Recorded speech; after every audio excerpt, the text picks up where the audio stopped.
नमस्कार, स्वागत है आपका के न्यूज में। मैं हूं आपके साथ विशाल। आप सब देख रहे हैं हमारा खास प्रोग्राम @36 ऑल आउट। भारतीय टीम बहुत ही सपनों के साथ ऑस्ट्रेलिया टूर पर पहुंची थी। उसको लग रहा था जिस हिसाब से वनडे सीरीज वो गंवा चुकी थी, उसके बाद T20 सीरीज में जिस तरह से वापसी करी, उसी तरह से टेस्ट सीरीज में भी वो अपना काम कर सकेगी। लेकिन जिस तरह से बल्लेबाजी ढेर हुई है, पहली पारी की बात करें तो पहली पारी में विराट की टीम ने कुछ ज्यादा किले नहीं फतेह कर लिए थे। 244 रन का महज एक स्कोर बनाया था, जिनको उनके गेंदबाजों ने उनके इज्जत बचा ली। अगर बात की जाए दूसरी पारी की तो महज 36 रन स्पेशल 36 की जो टीम लेके गए थे ये, जिसमें पृथ्वी शॉ, हनुमन विहारी, चेतेश्वर पुजारा, अजिंक्य रहाणे ऐसे स्टार प्लेयर टीम में थे। विराट कोहली स्वयं भी इस टीम में थे। पूरी कैप्टनसी एक तरीके से फेल होती नजर आई। जितने भी प्रयोग किए गए वो सब बिल्कुल ध्वस्त नजर आए। किसी भी एक प्लेयर ने जिम्मेदारी नहीं समझी। एडिलेड टेस्ट में भारत जिस तरह से कल पूरा गेम उसके हाथ में था, खराब शॉट, खराब कैप्टनसी और खराब बॉलिंग की अगर बात की जाए जो दूसरी पारी में हुई है, जिस तरह से पहली पारी में आपने अश्विन को यूज किया, आपके पास 90 रन का रन भी आपने बहुत नहीं बना के दिए थे अपने गेंदबाजों को। लेकिन जिस तरह से विराट कोहली को कल मैं इस शो में सौरभ गांगुली से उनकी तुलना कर रहा था, आज मुझे लगता है किसी और से उनकी तुलना करनी चाहिए थी। क्योंकि एक कप्तान, एक भारतीय टीम का कप्तान प्रेजेंटेशन के टाइम यह कहता है कि किसी मेरे बल्लेबाज ने जीत का जज्बा नहीं दिखाया। इस टाइम पे हर कप्तान जिम्मेदारी अपने ऊपर लेता है। तब विराट कोहली ने यह कहना उचित समझा कि किसी ने अपनी जिम्मेदारी नहीं समझी, मैं अकेले क्या करता, इस हार के जिम्मेदार हमारे बल्लेबाज हैं। तो इन बल्लेबाजों को टीम में आपने चुना है, ये गेंदबाज आपके चुनने पे टीम पे आए। ये आपकी हार नहीं, ये भारत की हार है, जो लॉकडाउन और इतने बड़े कोविड काल के बाद जब मैच देखने भारतीय प्रशंसक ऑस्ट्रेलिया ग्राउंड पे बैठे थे, टीवी स्क्रीन पे जो देख रहे थे, जो हर मिनट विकेट गिरती कहानी बदल रहे थे। जिस टीम को हम लोग 350, 500, 600 रन बनाते देखते हो, 36 पे ऑल आउट हो जाए, और आप अपनी शर्म बचाते हैं, अपनी लाज बचाई है आपने आखिरी में डिक्लेयर करके। बहुत बड़ी स्कोर पे डिक्लेयर नहीं किया है विराट कोहली ने। इस हार के बाद उनके कोच के पास भी गए हम लोग, उनके कोच ने क्या कुछ कहा आपको सुना देते हैं। ने शानदार प्रदर्शन किया था पहली पारी में, और वहां पर अगर विराट शायद रन आउट नहीं होते तो भारत 350 के करीब ये रन बनाता। और उसके बाद बेहतरीन प्रदर्शन भारतीय गेंदबाजों का कि उन्होंने लीड दिलाई भारत को, और उसके बाद आश्चर्यजनक रहा जिस तरह आज हुआ। नोबडी वुड हैव एक्सपेक्टेड कि ऐसा भी हो सकता है, लेकिन क्रेडिट देना चाहूंगा काफी हद तक ऑस्ट्रेलियन गेंदबाजों को। बेहतरीन फास्ट बॉलिंग का मुजाहरा उन्होंने किया आज। मैं कह रहा हूँ इतनी एक्यूरेट और इतनी शानदार होस्टाइल फास्ट बॉलिंग बहुत समय के बाद देखने को मिली, जहां आपने एक भी हाफ बॉल ही नहीं दी, एक शॉर्ट बॉल नहीं दिया, आपने बैट्समैन को कोई चांस ही नहीं दिया, और एक इतने अच्छे एरियाज में उन्होंने बॉल डाला कि आप कुछ भी नहीं कर सकते थे। तो लेकिन उसके बावजूद भारतीय क्रिकेटर्स इंटरनेशनल क्रिकेटर्स हैं, एक भारत वर्ल्ड नंबर 1 या नंबर 2 टीम है, तो उससे ये एक्सपेक्ट नहीं किया जा रहा था कि वो इस तरह बिखर जाएंगे। और मुझे आशा थी कि कोई ना कोई बल्लेबाज जरूर रुकेगा, लेकिन अनफॉर्चुनेटली ऐसा हुआ नहीं। देखिए, एक तो जो ये पिंक बॉल है, ये नॉर्मल बॉल से ज्यादा स्विंग करता है, और एक बड़े अच्छे स्ट्रेटेजी के तहत ऑस्ट्रेलिया ने गेंदबाजी की और बिल्कुल कोई चांस ही नहीं दिया भारतीय बल्लेबाजों को। और जब टॉप ऑर्डर आउट हुआ तो फिर वो चढ़ते ही चले गए, और भारत के पास उसका कोई रिप्लाई ही नहीं था। भारत ना अटैक कर पाया ना डिफेंड कर पाया, तो वो बीच पे पेशोपेश में वो एक ऐसा फेज आया कि सब कुछ होता इतनी जल्दी हो गया कि भारत को संभलने का मौका ही नहीं मिला। कल शाम के बाद भारत बड़ा कॉन्फिडेंट था, हम लोग बहुत खुश थे कि भारत का प्रदर्शन बहुत शानदार रहा है, एक्सेप्ट फॉर कि पृथ्वी शॉ एक आउट हो गए। लेकिन फिर भी ये था कि अगर भारत 250 के ऊपर जाएगा तो ये भारत टेस्ट मैच जीत जाएगा। बट ऑस्ट्रेलिया के इरादे कुछ और ही थे और उन्होंने वो करके दिखाया।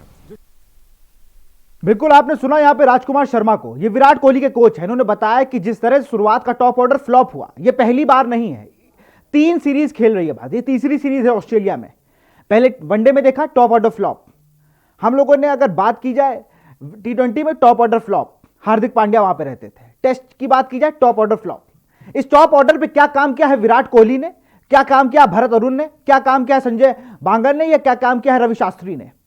इतने लंबा पैनल ले जाते हैं इन लोग, या तो पिकनिक बन रही है वहां पर, प्योर पिकनिक बन रही है। कल तक जो मैच आपके हाथ में था, वहां पर रवि शास्त्री एंड विराट कोहली की कंपनी ने पूरे उस मैच को दे दिया ऑस्ट्रेलिया को एक क्रिसमस गिफ्ट के तौर पर। अगर आप एक भारतीय टीम के कप्तान हैं, मैं सिर्फ उस बात से नाराज हूं जो विराट कोहली ने प्रेजेंटेशन में कही, जो उन्होंने कहा कि कोई प्लेयर अपनी जिम्मेदारी नहीं समझता। जिम्मेदारी कप्तान साहब आपने भी नहीं समझी। अगर आप समझते तो केएल राहुल जैसी शानदार फॉर्म में चल रहे प्लेयर को बाहर बैठा के पृथ्वी शॉ को डेब्यू ना कर माकरी खिलाते ना। आपको पता था कि उनकी हाल ही फॉर्म क्या है। उस पर रिकी पॉन्टिंग जैसे दिग्गज खिलाड़ी भी कह रहे हैं कि उनके पैर नहीं चल रहे हैं, वो लंबी रेस के घोड़ा अब नहीं है, क्योंकि उनका इतना गैप हो चुका है क्रिकेट से। 2 सालों में वो अपनी चीजों को भूल गए, उन्हें वापस नेट्स में आके मेहनत करनी चाहिए। पर आप जाते हैं, अपनी जो टीम है, अपने लोग हैं इनके साथ।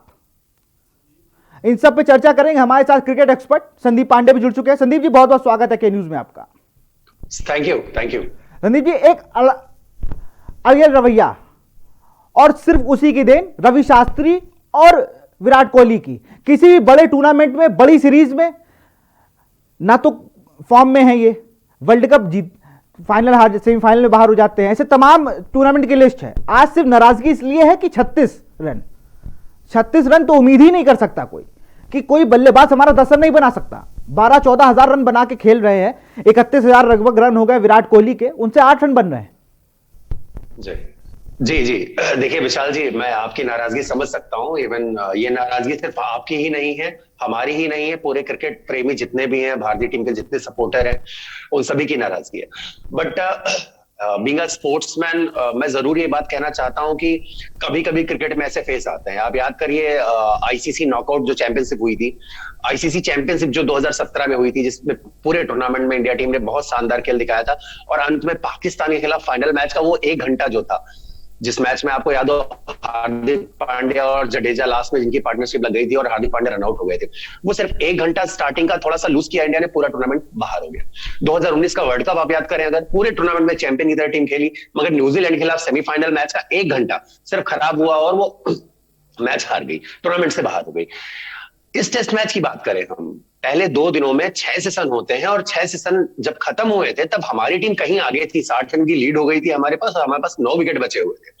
आज जब सवेरा हुआ था, मैच शुरू हुआ था, किसी ने सोचा भी नहीं था, मगर सुबह का 1 घंटा जो था वो पूरे मैच की 6 सेशन की मेहनत पे उसने पानी फेर दिया। जरूर ये बात कहना चाहेंगे कि बल्लेबाजों ने अपनी जिम्मेदारी नहीं समझी, कुछ ऐसे स्ट्रोक लगे जिनकी आवश्यकता नहीं थी, मगर देखिए क्रिकेट का यही मजा है। हम हमेशा जब भी कोई नया मैच शुरू होता है, हम ये सोचते हैं कि देखिए हमने तो बहुत क्रिकेट देखी, 10 साल हो गया, 15 साल हो गया, 20 साल हो गया क्रिकेट देख रहे, सारे उतार चढ़ाव देख लिए, मगर अचानक उस मैच में कोई ऐसी चीज घट जाती है कि हमें लगता है अरे यार ये तो हमने देखा ही नहीं था।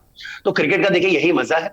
और जब ये मैच शुरू हुआ था, अगर आपको याद हो, पहली इनिंग हेजलवुड इसी लाइन पे बॉल डाल रहे थे लगातार, अजिंक्य रहाणे, चेतेश्वर पुजारा बार बार वो बॉल मिस कर रहे थे, बल्ले के किनारा नहीं लग रही थी, तो हम वो 300, 350, 400 रन की बात करने लग गए थे। मगर आज क्या हुआ, बॉल देखिए उसी लेंथ पे जा रही थी, उसी लाइन पे जा रही थी, मगर बल्ले का किनारा लगा और पीछे चली गई, 50 रन नहीं बने। हमें जरूर ये बात बोलनी चाहिए कि भारतीय बल्लेबाजों ने जिम्मेदारी से बल्लेबाजी नहीं की, वहां का जो बाउंस था, वहां की जो स्विंग थी, उसको समझ नहीं पाए। मगर जो ऑस्ट्रेलियन फास्ट बॉलिंग की क्वालिटी, फास्ट बॉलिंग का जो उन्होंने आज मुजाहरा पेश किया, हमें उसको भी श्रेय देना पड़ेगा। बहुत बेहतरीन लाइन लेंथ पे उन्होंने बॉल डाला, किसी भी बल्लेबाज को हाथ खोलने का या खुल के अपने स्ट्रोक लगाने का बिल्कुल मौका नहीं दिया। तो मैं सिर्फ इतना कहना चाहता हूं, इसको एक बुरा दिन समझ के थोड़ा सा भूलना चाहिए टीम को, और आगे सीरीज में आगे बढ़ के देखना चाहिए। बिल्कुल बुरा दिन ही कहेंगे, वरना पृथ्वी शॉ सबसे बड़ा ड्रॉबैक इस सीरीज में कोई रहेगा, अगर आगे भी मैच खेलते हैं तो पृथ्वी शॉ रहेंगे। विराट कोहली अब इसके बाद लीव पे जा रहे हैं, अगले मैच पे कैप्टनसी करेंगे अजिंक्य रहाणे। तो रहाणे से तो उम्मीद होगी कि कुछ वो टीम में बदलाव करें। सबसे पहले तो ओपनर्स में कुछ जान फूकें, मिडिल ऑर्डर में ऐसे प्लेयर लाएं जो अपना रोल समझें। रविंद्र जडेजा अभी भी फिट नहीं है। हरमन विहारी किस रोल में खेले ये शायद उन्हें भी नहीं पता था, मैं किस रोल में हूं। लोगों ने कहा कि वो बॉलिंग के पर्पज से खेले हैं, कुछ लोगों ने कहा मिडिल ऑर्डर में बैटिंग अच्छी करते हैं, दोनों काम उनसे नहीं हुए। उमेश यादव, बुमराह और शमी, इन तीनों ने अपना रोल सही से निभाया। बहुत दुख की बात है कि शमी आखिरी में आज चोटिल हो गए और बॉल करने नहीं आए, हो सकता है फ्रैक्चर हो सकता है, ऐसे जो टेस्ट अभी रिपोर्ट नहीं आई है उनकी। लेकिन जिस तरह से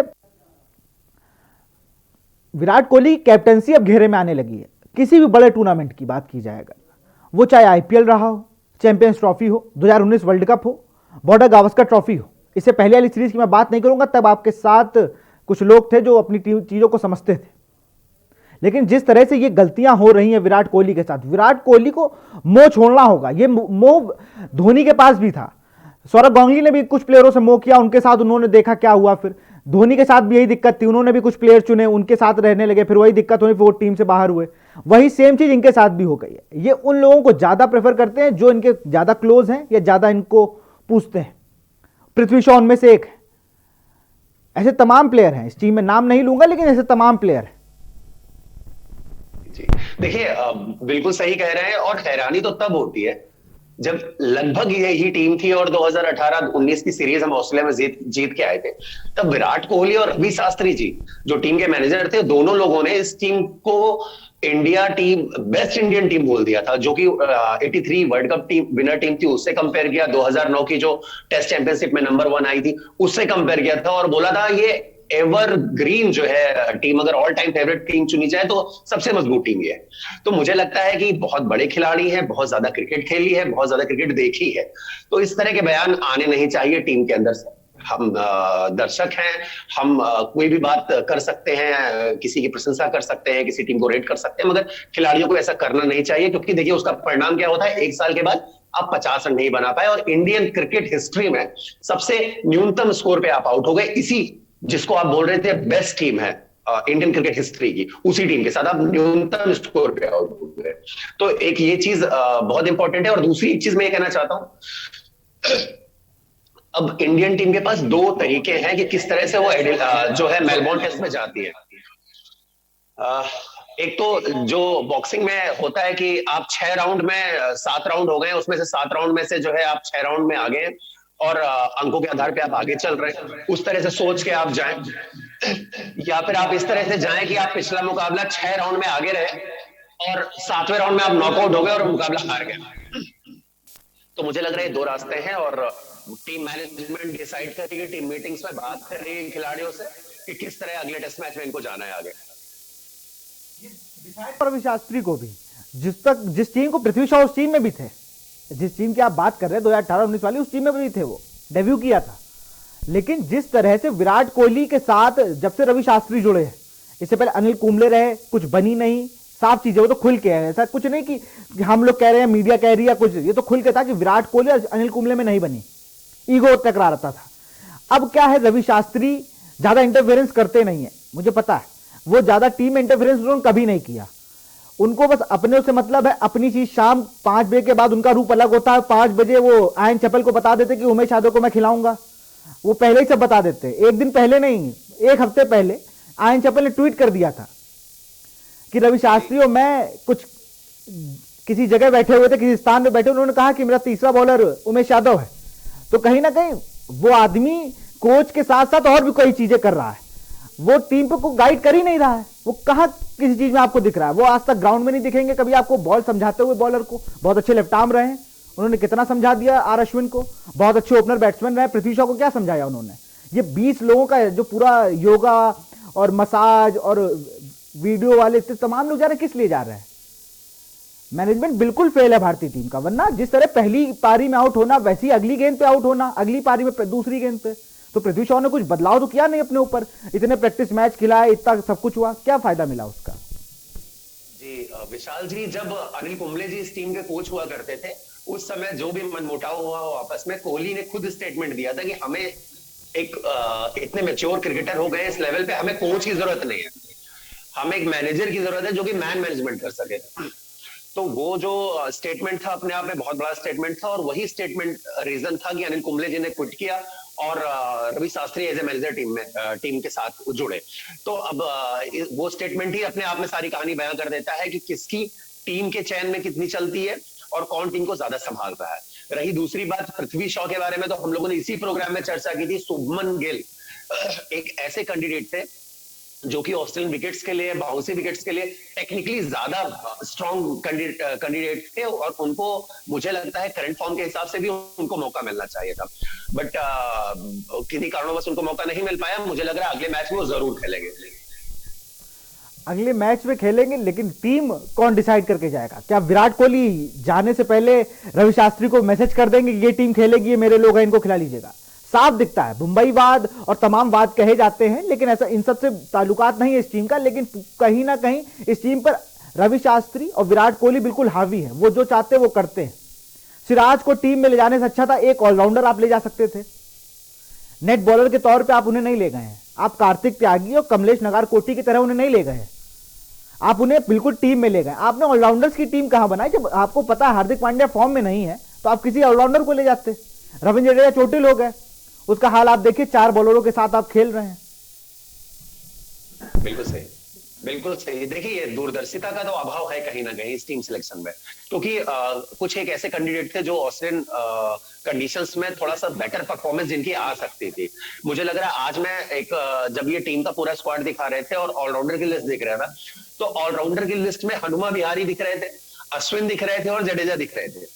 तो आप उसी से अंदाजा लगा सकते हैं इस टीम का जो स्ट्रेंथ है वो कितना है। क्योंकि आप अगर ऑस्ट्रेलिया में जाके 6 बैट्समैन और 5 बॉलर के साथ खेलते हैं तो इतने बाउंसी विकेट पे चूंकि खेलने की आदत नहीं है, तो कहीं ना कहीं एक बैट्समैन हमेशा आप शॉर्ट कर देते हैं। और अगर आप जाके 6 बैट्समैन, 1 विकेट कीपर और 4 बॉलर के कॉम्बिनेशन से खेलते हैं तो एक बॉलर शॉर्ट कर देते हैं। तो कहीं ना कहीं वो ऑलराउंडर बहुत महत्वपूर्ण कड़ी था जो कि टीम संयोजन को पूरी तरीके से जो है मजबूत बनाता था।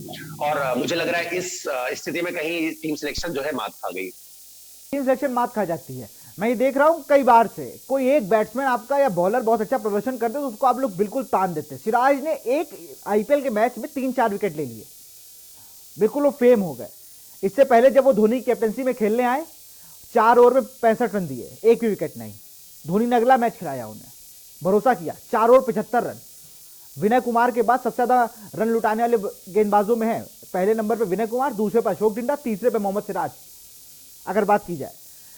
उसके बाद एक मैच में 4 विकेट लेना, अपनी टीम को जिता देना। विजय नीतीश राणा को मैंने बोल्ड मारा और आउटस्विंग गेंद थी, वो मेरी ड्रीम बॉल थी। बहुत अच्छे बॉलर हैं, कोई कोताही नहीं, कोई गलत बात नहीं, लेकिन बहुत अच्छे बॉलर हैं। टेस्ट टीम में इतनी जल्दी जगह बन जाती है संदीप? जी बिल्कुल नहीं बननी चाहिए थी। देखिए ये मुझे कहने में अच्छा नहीं लग रहा है, बट मुझे लगता है इतनी जल्दी ये जो अनुभव एक बहुत बड़ी चीज है और मुझे लग रहा है एक्सपीरियंस के साथ जाना चाहिए था। क्योंकि अभी देखिए ये मोहम्मद सामी जो है इंजर्ड हो गए और पता नहीं अगले मैच में फिट होंगे कि नहीं होंगे। और अगर दुर्भाग्य से वो फिट नहीं हुए तो आप ये मान लें कि इंडियन क्रिकेट के लिए बहुत बड़ी खबर है, बहुत बुरी खबर है। क्योंकि अगले मैच में फिर अगर बुमराह और बिना शामी के जाते हैं अगले मैच में, उमेश यादव या नवदीप सैनी के साथ जाते हैं या सिराज का किसी के भी साथ जाते हैं, तो मान लीजिए कि बुमराह के ऊपर एक्स्ट्रा प्रेशर आने वाला है। जो बॉल डाल रहे हैं उसे 4, 5, 10 ओवर एक्स्ट्रा उनको डालने ही पड़ेंगे। और क्योंकि वो भी इंजरी से लौट के आए हैं, हमें भूलना नहीं पड़ेगा। तो ये बहुत इंपॉर्टेंट चीज है कि अगर समी नहीं है तो हमें कोई ऐसा बॉलर चाहिए जो दिन में 17, 18, 20 ओवर डाल सके। बुमराह को इतना ज्यादा हम एक्सपेंस कर नहीं सकते, इतना ज्यादा खर्च कर नहीं सकते कि एक एक दिन में हम 20-20 ओवर डलवाएंगे, क्योंकि फिर ये स्थिति ऐसी हो जाएगी जो पुरानी इंडियन क्रिकेट टीम की थी कि किसी भी विदेशी दौरे पे जाते थे तो इंडियन टीम के जो फास्ट बॉलर थे, जो प्रीमियर फास्ट बॉलर थे, वो पहले 2 टेस्ट मैच खेल के इंजर्ड होकर बाहर हो जाते थे और जो बाकी के जो बॉलर्स थे वो अगले मैचेस खेलते थे। तो ये स्थिति आनी नहीं चाहिए। बिल्कुल, ये स्थिति बिल्कुल नहीं आनी चाहिए। अभी आपने ऑलराउंडर लिस्ट की बात की थी, हम लोग उस पर भी चर्चा करेंगे संदीप। ऑलराउंडर की जो लिस्ट है उसमें भी चर्चा करेंगे, कितने ऑलराउंडर भारतीय टीम में आ सकते हैं जिन्हें अभी तक लाया नहीं गया, इस सब पे चर्चा करेंगे। फिलहाल यहाँ वक्त छोटे से ब्रेक का, ब्रेक के बाद जल्द हाजिर होंगे।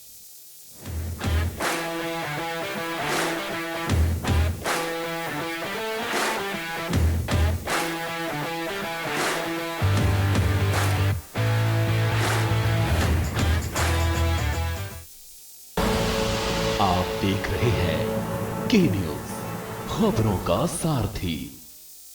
देवभूमि उत्तराखंड के निवासियों के लिए रोजगार के साथ साथ प्रदेश की तरक्की में भागीदार बनने का सुनहरा अवसर। प्रदेश में पर्यटन और स्वरोजगार को बढ़ावा देने के लिए राज्य सरकार ने शुरू की है trekking traction centre homestay योजना, जिसके तहत अधिसूचित ट्रैकिंग रूट के 2 किलोमीटर के दायरे में आने वाले गाँव के निवासी अपने घर के खाली कमरों को प्रदेश में ट्रैकिंग रूट्स के लिए आने वाले पर्यटकों के सुविधार्थ खोलकर प्रति कक्ष नव निर्माण हेतु 60,000 एवं एवं पूर्व निर्मित कक्ष की साज सज्जा हेतु 25,000 रूपए की राजकीय सहायता प्राप्त कर आमदनी का अतिरिक्त जरिया बना सकते हैं। तो देर न करें, trekking traction centre homestay योजना का लाभ उठाएं, अपने परिवार, गांव और प्रदेश की तरक्की में हाथ बटाएं। योजना से जुड़ने या योजना के बारे में अधिक जानकारी के लिए आज ही अपने जिला पर्यटन विकास अधिकारी अथवा जिला अधिकारी कार्यालय से संपर्क करें। उत्तराखंड सचमुच स्वर्ग।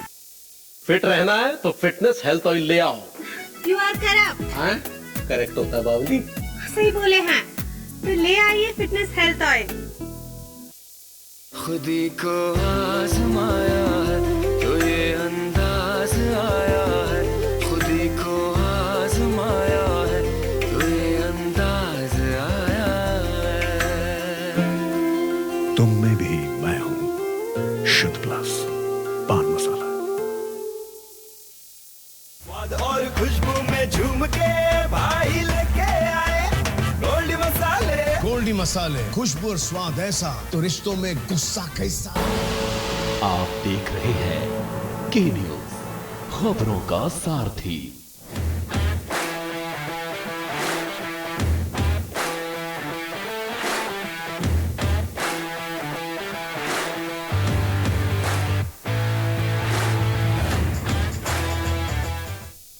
ब्रेक के बाद आपका स्वागत है हमारे खास शो @36 ऑल आउट। भारतीय टीम ने आज इतिहास रच दिया है।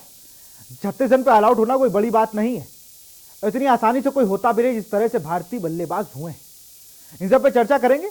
हमारे साथ क्रिकेट एक्सपर्ट संदीप पांडे जुड़े हुए हैं। संदीप, मैं आपसे ब्रेक से पहले चर्चा कर रहा था ऑलराउंडर्स की। एक नाम मेरे जहन में आता, आप भी उन्हें बहुत अच्छे से जानते होंगे, आप भी घरेलू क्रिकेट काफी खेले हुए हैं। आपको मध्य प्रदेश में जलज सक्सेना, आपने भी नाम सुना हो।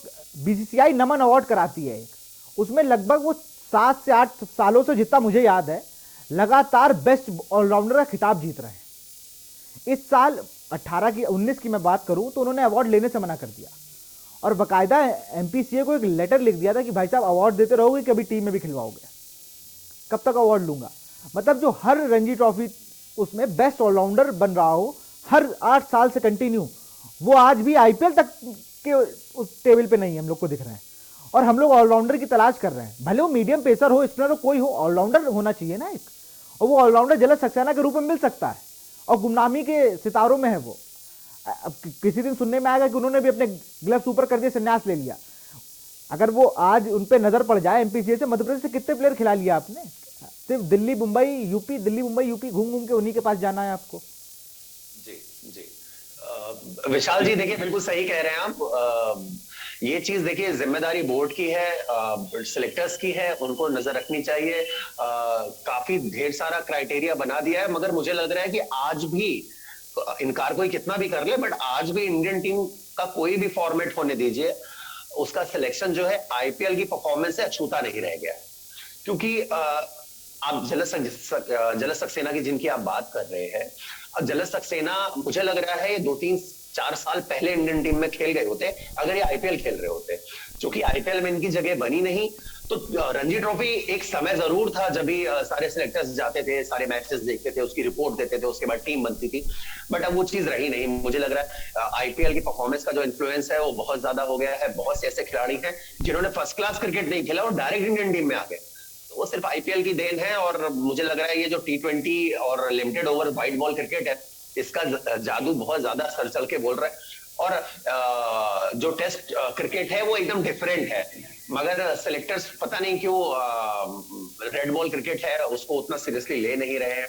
अगर मुझे एक चीज और भी लगता है, कई ऐसे खिलाड़ी थे जिनका सिलेक्शन बीच में नहीं हुआ, जो लगे रहे 10-10, 12-12 साल तक घरेलू क्रिकेट खेलते रहे, उन्होंने ये तक कह दिया कि फिर रणजी ट्रॉफी क्रिकेट कराने की जरूरत क्या है। अगर आप यहाँ से किसी इंडियन टीम टेस्ट टीम में आप सिलेक्शन नहीं ले रहे तो रणजी ट्रॉफी टीम की जरूरत क्या है। तो मुझे लग रहा है बड़ा निराशाजनक है अगर ये मैसेज जा रहा है खिलाड़ियों के अंदर। बिल्कुल, मिथुन महानस ने ये बात कही थी, दिल्ली से खेलते हैं मिथुन महानस, रजत भाटिया, ये तमाम ऐसे प्लेयर जिन्होंने खुल के जाके कहा कि जब आपको आईपीएल की तर्ज पे ही सेलेक्ट करना है तो रणजी ट्रॉफी को बंद कर दीजिए, इन सबको बंद करके इसी टूर्नामेंट में सबको खिला लीजिए, क्योंकि आपके पास हर स्टेट की टीम तो है ही, तो फायदा क्या है रणजी ट्रॉफी कराने का। हम लोग इतने विकेट, इतने रन बना रहे, इतना अच्छा परफॉर्म कर रहे, उसका क्या फायदा है। महाराष्ट्र की टीम रणजी ट्रॉफी जीतती है और महाराष्ट्र का एक सिंगल प्लेयर नहीं होता है, भारतीय टीम में। जी। और आईपीएल की अगर एक टीम जीत जाए तो उसके 4 प्लेयर होते हैं। सूर्य कुमार यादव अभी तक टीम में नहीं आ पाए हैं। जी जी, वैलिड पॉइंट है देखिए ये। और मुझे लगता है ये हम आप टीवी पे इसकी चर्चा कर रहे हैं, ऐसा नहीं है, पूरे देश में इस चीज की चर्चा हो रही है। जो भी क्रिकेट समझता है, थोड़ी सी भी क्रिकेट समझ रहा है, जान रहा है, वो जरूर इस बात की चर्चा कर रहा है। और बोर्ड पता नहीं क्यों, और ये चर्चा ऐसा नहीं कि पहली बार हो रही है, बार बार लगातार ये चर्चाएं चल रही है, मगर बोर्ड पता नहीं क्यों इस तरफ ध्यान नहीं दे रहा। क्योंकि देखिए, red ball cricket, white ball cricket जमीन आसमान का फर्क है। आपको अलग स्किल का खिलाड़ी चाहिए, अलग टेम्परामेंट का खिलाड़ी चाहिए। और रेड बॉल व्हाइट बॉल का क्रिकेटर रेड बॉल में चल जाए, ऐसा बहुत बिरले खिलाड़ी होते हैं। बिल्कुल, व्हाइट बॉल और रेड बॉल का क्रिकेट ही अलग है। एक आखिरी बिल्कुल बात कहूं आपसे, अगर ये बोर्ड की बात है ना, बीसीसीआई की अगर बात किया तो बड़ा मजाक वाली बात आ जाती है कि जिसने कहा उसने भी नहीं सोचा ये। बिल्कुल आपको बताओ संदीप, एमएसके प्रसाद चीफ सेलेक्टर थे, उन्होंने धोनी के लिए कहा कि धोनी अब विकेट कीपिंग कहां कर पाते हैं। उन्होंने खुद एक मैच में विकेट कीपिंग की है, एमएसके प्रसाद ने, और कानपुर में मैच था, तो कहते हैं धोनी विकेट कीपिंग कहां कर पाता है, उनकी उम्र हो चुकी है। तो कहीं ना कहीं बोर्ड का रोल अब तय करना होगा कि बोर्ड किस तरह से काम कर रहा है। फिलहाल बहुत बहुत शुक्रिया संदीप हम लोगों से जुड़ने के लिए और इस चर्चा को खास बनाने के लिए। बहुत बहुत शुक्रिया संदीप आपका हम लोगों से जुड़ने के लिए। तो हम लोग बात कर रहे थे आज @36 ऑल आउट, इतिहास रचा विराट की यूथ ब्रिगेड ने, जिसपे वो काफी भरोसा करते हैं और बेस्ट टीम बताया था अब तक की इंडिया की, जिसने मात्र 36 रन बनाए। इससे पहले किसी टीम ने 36 नहीं बनाए थे। 44 पे ऑल आउट हुए थे इंग्लैंड में हम लोग लॉर्ड्स में 1974 में। 1974 से ये इतिहास बनाने के लिए हम लोग को 2020 में विराट कोहली कैप्टनसी को चुनना पड़ा। तब कहीं जाकर हम लोग 36 रन बना पाए और तब कहीं जाकर ये इतिहास अपने नाम करवा पाए। विराट कोहली और रवि शास्त्री को बहुत बहुत बधाई, इतने बड़े रिकॉर्ड को भारतीय टीम को, इतने शर्मनाक रिकॉर्ड को भारतीय टीम को दर्ज करवाने के लिए। फिलहाल इस शो में इतना ही। देखते रहिए के न्यूज इंडिया। नमस्कार।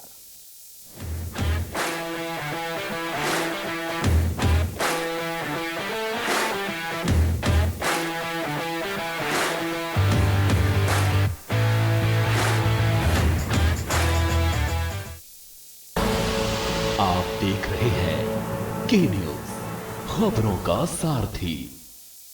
देवभूमि उत्तराखंड के निवासियों के लिए रोजगार के साथ साथ प्रदेश